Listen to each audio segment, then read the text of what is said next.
Bueno, además de entregar un saludo fraternal a cada una de las personas que acá se encuentran, a mí me corresponde hacer el relato de los debates principales y también algunos acuerdos a los que llegamos desde el debate en el eje del libre comercio. Entonces yo me voy a permitir lo que fue consensuado por nuestro eje para presentar en este plenario de convergencia de los pueblos. El eje reconoce la experiencia de la lucha contra el ALCA en la construcción de convergencia de movimientos para la resistencia contra el régimen de comercio e inversiones y por alternativas populares. La Jornada Continental por la Democracia y contra el Neoliberalismo se entiende como un paso posterior en ese proceso de convergencias y construcción de nuevos horizontes de trabajo articulado. En la campaña contra el ALCA también desarrollamos un acumulado en entender los efectos en apariencia técnicos, pero profundamente políticos de los tratados de comercio e inversiones. Sin embargo, después de que se derrotó esa propuesta multilateral, el capital impulsó acuerdos bilaterales o subregionales y profundizó en la normatividad que incrementa la protección de las inversiones, reduce las posibilidades de ejercer política pública para la garantía de derechos y, en suma, fortalecen la arquitectura de impunidad. El mecanismo de solución de controversias inversionista-Estado se ha constituido en la principal herramienta de las empresas para garantizar dicha impunidad, al tiempo que continúan profundizando la extracción y el despojo de los territorios. Nuestro acumulado como organizaciones del campo popular también se suma al de las organizaciones en otras regiones del mundo, que han resistido a la nueva generación de acuerdos de comercio e inversión y a los efectos de este régimen. Acuerdos como el Tratado Transpacífico, el Tratado Transatlántico de Comercio e Inversiones entre Estados Unidos y la Unión Europea y el Acuerdo de Comercio de Servicios TISA, entre otros, se han enfrentado a la resistencia de organizaciones sociales. Los impactos del régimen de comercio e inversiones en la vida de las mujeres, en el ambiente, en las condiciones de trabajo, en el sector rural, se hacen cada vez más evidentes también en los países del norte. Y consideramos preciso fortalecer las alianzas con organizaciones sociales en otras regiones que resisten a este modelo para avanzar en propuestas alternativas. Debemos resistir y transformar desde alternativas realizables. Frente al avance de la extrema derecha en el mundo, cuyo ejemplo emblemático es el gobierno de Trump en Estados Unidos, que rechaza con argumentos populistas los acuerdos de comercio, pero pretende profundizar el modelo corporativo que los promueve, debemos fortalecer nuestra postura crítica en defensa de los derechos populares y por alternativas antisistémicas. A través de los tratados de libre comercio y los acuerdos de protección de inversiones, se profundiza la división internacional del trabajo, que ubica a nuestros países en el rol de exportadores de materias primas, reprimarizando sus economías. En particular, acordó el eje que este modelo refuerza una división sexual del trabajo que precariza aún más el de las mujeres y además permite a las empresas transnacionales promover todas sus estrategias antisindicales. La implementación de los acuerdos de libre comercio e inversiones conlleva destrucción del ambiente, privatizando, mercantilizando y financiarizando los bienes comunes en contravía de la justicia ambiental y la soberanía de los pueblos. El agronegocio, los megaproyectos mineroenergéticos, la economía verde son la materialización de este régimen en nuestros territorios.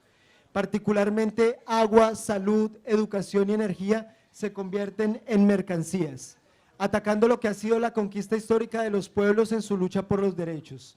El eje de libre comercio entonces acordó rechazar las alianzas público-privadas como instrumentos principales también para llevar a cabo ese tipo de imposiciones.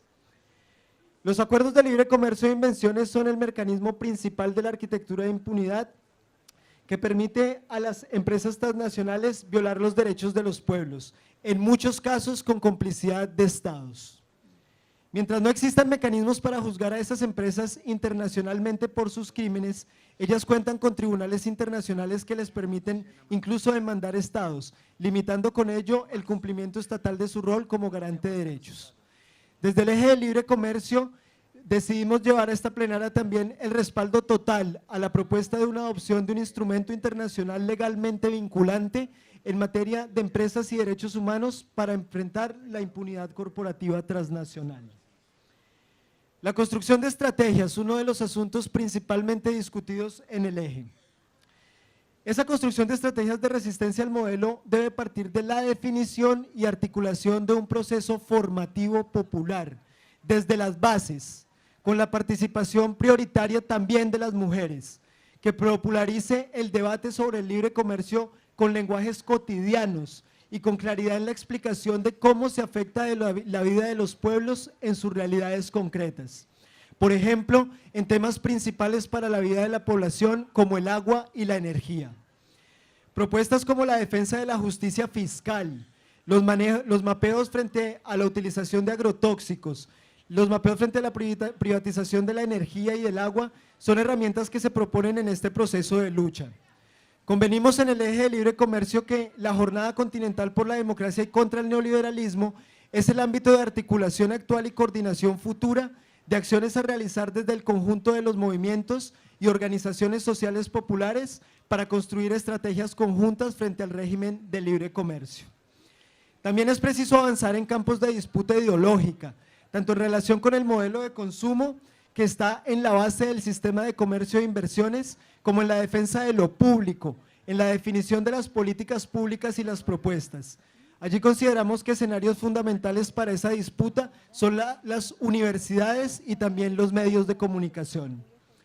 La construcción de alternativas debe pasar por la articulación de sujetos populares urbanos y también rurales, con procesos de pedagogía y formación y en el desarrollo de iniciativas productivas por soberanías alimentaria y energética. Definimos también en el eje la agroecología como uno de los ejes que se presenta como la propuesta estratégica para avanzar en este camino. Por último, en los momentos de continuidad de este proceso de articulación de resistencia y construcción de propuestas hacia 2018, valoramos de alta importancia la conferencia ministerial de la OMC en diciembre y la resistencia que se presentará desde Buenos Aires, también la reunión del G20 en Argentina que tendrá lugar en noviembre de 2018 y ponemos como uno de los énfasis en la actuación desde la Jornada Continental y en la articulación internacional, lo que será el Foro Alternativo Mundial del Agua en Brasilia en el próximo año en el mes de marzo. Creemos que por ser este foro un proceso donde los pueblos históricamente han resistido a la imposición transnacional, Brasilia puede ser un momento de articulación nuevamente de la jornada y sobre todo un momento de expresar que la privatización de la vida no puede ser posible y que los pueblos de América Latina, así como hoy en Uruguay, en Montevideo, 18 de noviembre, estarán en marzo reclamando nuevamente su lugar en la construcción de su soberanía popular y en la construcción de autodeterminación como pueblos libres. Muchas gracias por su atención.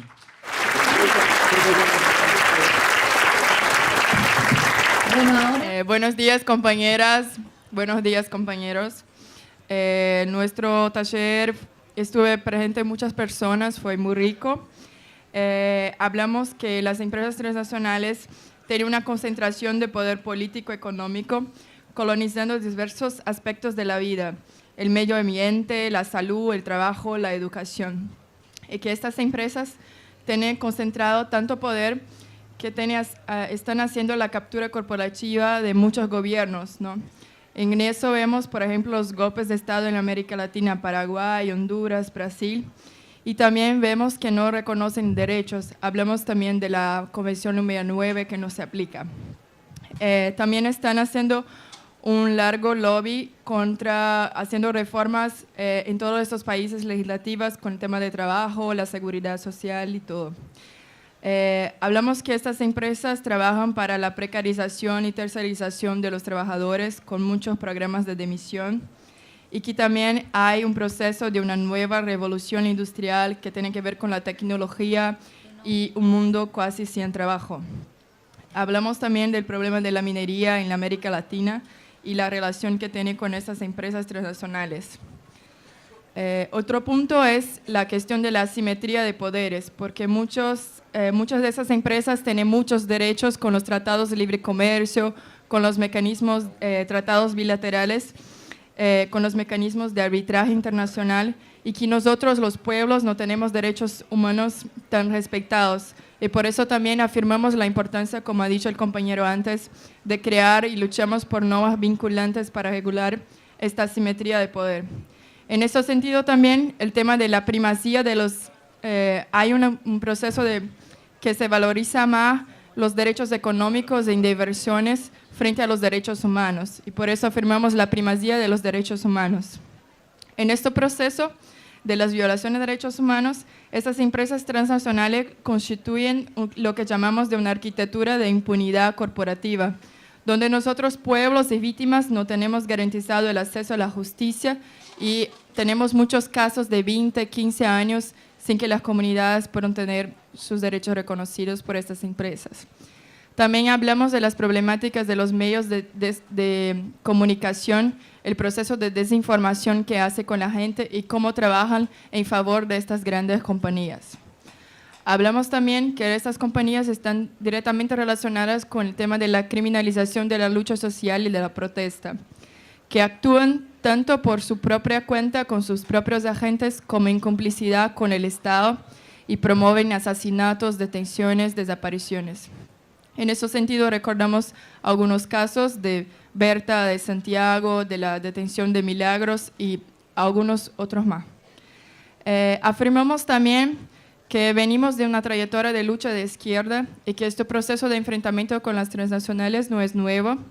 Afirmamos que nosotros somos los sujetos históricos que necesitamos construir esto ahora, que necesitamos empezar desde ya. Y la palabra que más hablamos en todo nuestro espacio fue la construcción de la unidad en las luchas. Hablamos que esta unidad es fundamental para crearnos una estrategia de enfrentamiento sistémico a esta problemática de las transnacionales del capitalismo. Y por fin, afirmamos también la importancia de la solidaridad entre nosotros de nuestras luchas, recordar nuestros compañeros y compañeras que se fueron o que están detenidos en esta lucha, y la importancia que estas redes internacionales tienen para promover nuestra fuerza y nuestro reconocimiento. Gracias.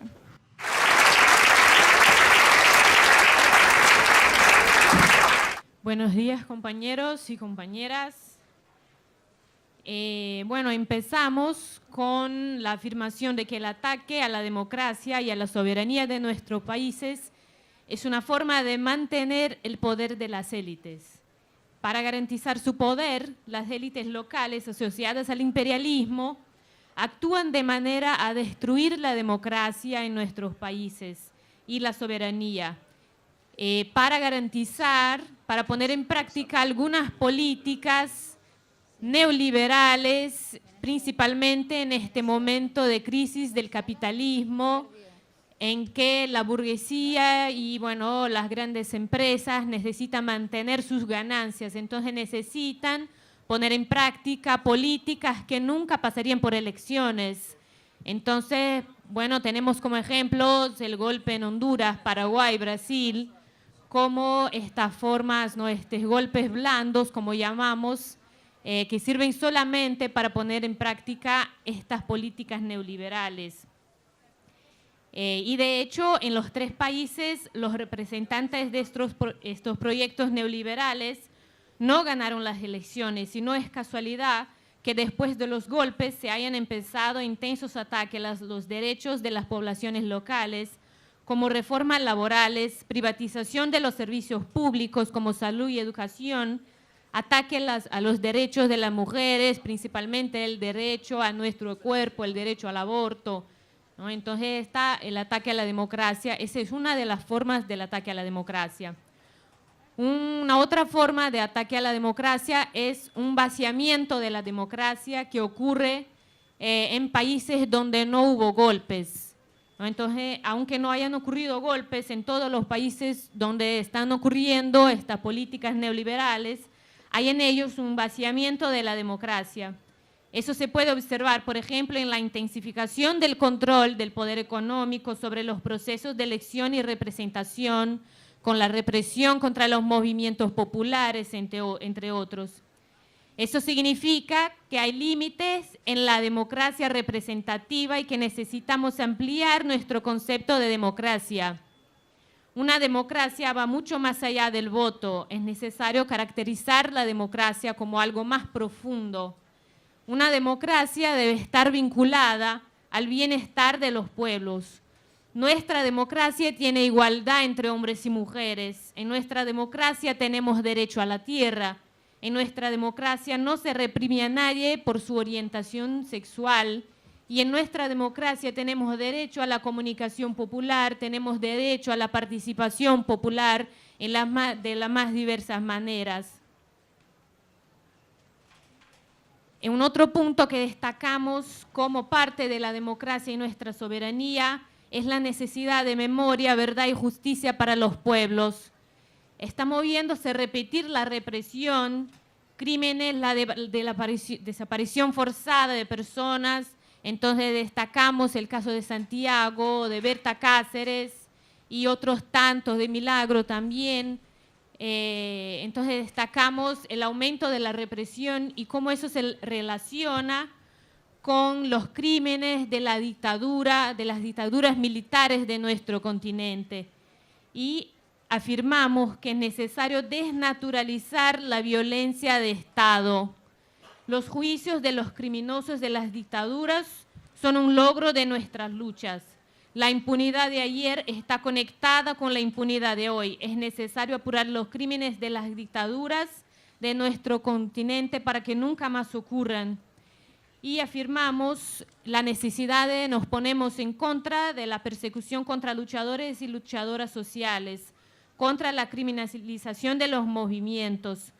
Queremos justicia para Berta, Santiago, para los 43 estudiantes mexicanos, libertad para Milagro. Queremos justicia y libertad para todos los luchadores y luchadoras que fueron asesinados o encarcelados por el Estado.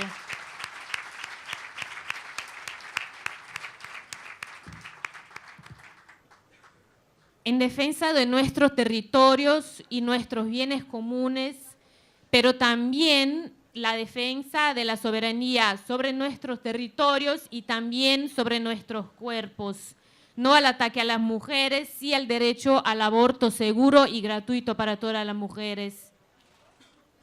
Contra la militarización, que también es una forma de justicia, contra las bases militares de Estados Unidos en nuestro continente que atacan nuestra soberanía. Y también el acceso a la comunicación y a la cultura como una forma de democracia y una forma de garantizar la soberanía de nuestros países. Destacamos la importancia de la comunicación popular con destaques especiales para Telesur y otras experiencias exitosas de los países como periódicos populares, radios comunitarias.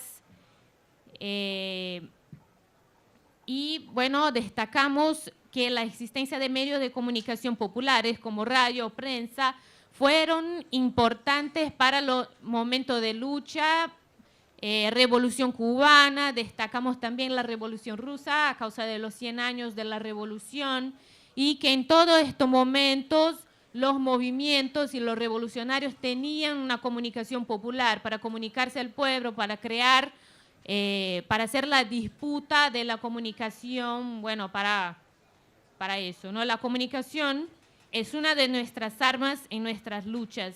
Y para tanto es necesario que armemos al pueblo para luchar contra la contrainformación. Para eso es necesario fornecer información, por ejemplo, a través de medios públicos, pero además es necesario construir condiciones materiales para que el propio pueblo construya información, como apoyo a radios comunitarias y populares, en el caso de gobiernos populares para que financien crédito para las radios comunitarias, entre otros. El derecho a la cultura y la información, soberanía cultural y de información, y eso también como una forma de integración entre los pueblos, porque tenemos el derecho y también el deber de saber qué ocurre con nuestros países vecinos, con nuestros hermanos, con los pueblos del mundo. Tenemos el deber de saber nuestras luchas, nuestras dificultades y la comunicación, la información, el derecho a la información es esencial para eso. y también para la disputa ideológica. Y acá destacamos también la importancia de la educación y la importancia de luchar contra la privatización de la educación, porque eso también es una forma de control ideológico sobre nuestras poblaciones. Y es necesario tener una educación libertadora, y para eso también hablamos de las cuestiones que aparecen en diversos países, como el combate a la educación con relación a las cuestiones de género que aparecen. Destacamos mucho lo que pasa en Brasil con la escuela sin partido.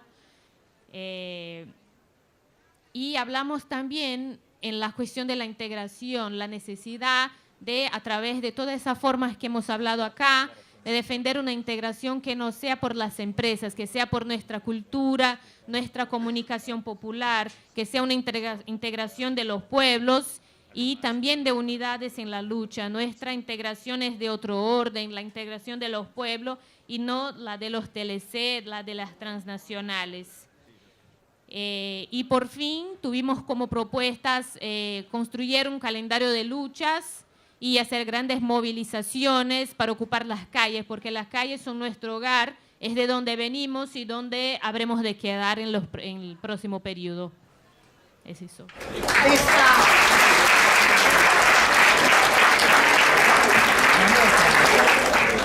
Bueno, muy buenos días. Vamos a intentar ser lo más fiel posible a lo que pasó ayer en la mesa de integración. Me van a disculpar, pero hemos tenido un problema con la relatoría oficial, entonces la he estado reconstruyendo ahorita mismo, ¿no? Les cuento que el clima que tuvimos allá en la Casa del Fondo realmente fue muy agradable, había gente muy dispuesta a aportar y a sumar no solo ideas, sino esfuerzos para la integración. Básicamente, creo que era del sentir común que la integración era un proceso indispensable, no solo para la resistencia, sino para el concretar las propuestas al modelo capitalista neoliberal que estamos construyendo en nuestro país. La mañana estuvimos contextualizando en qué continente, valga la redundancia, tenemos que construir la integración. ¿Cuál es la situación de nuestro continente, región por región?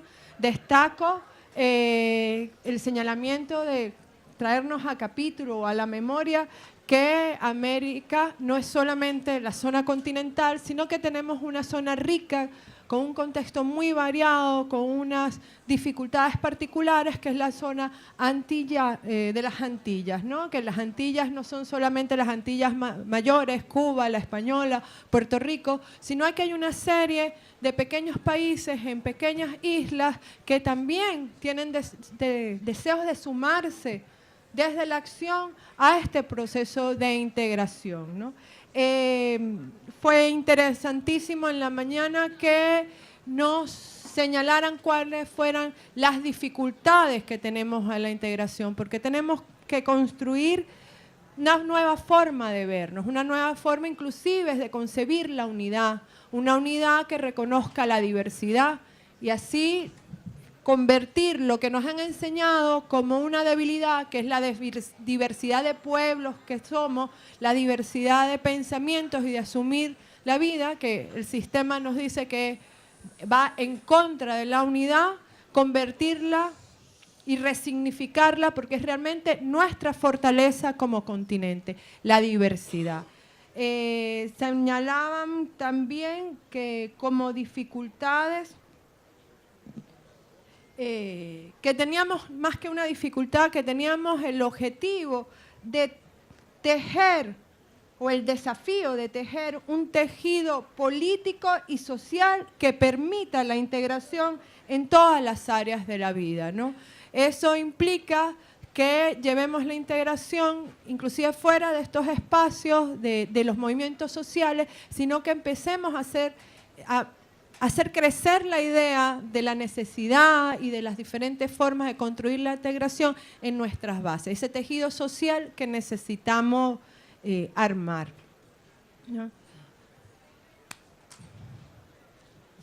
también hablábamos que la integración es más que una necesidad, es indispensable no solo para resistir como pueblo, como movimientos sociales, como luchadoras y luchadores sociales, sino es indispensable para construir las propuestas al sistema y concretar nuestras propuestas, ¿no? En la tarde el tema giró un poco a los desafíos de la integración en torno a los problemas que tenemos como pueblos que estamos siendo obligados a migrar de un país a otro y cómo esa migración a veces crea problemas entre nosotras y nosotros mismos, ¿no?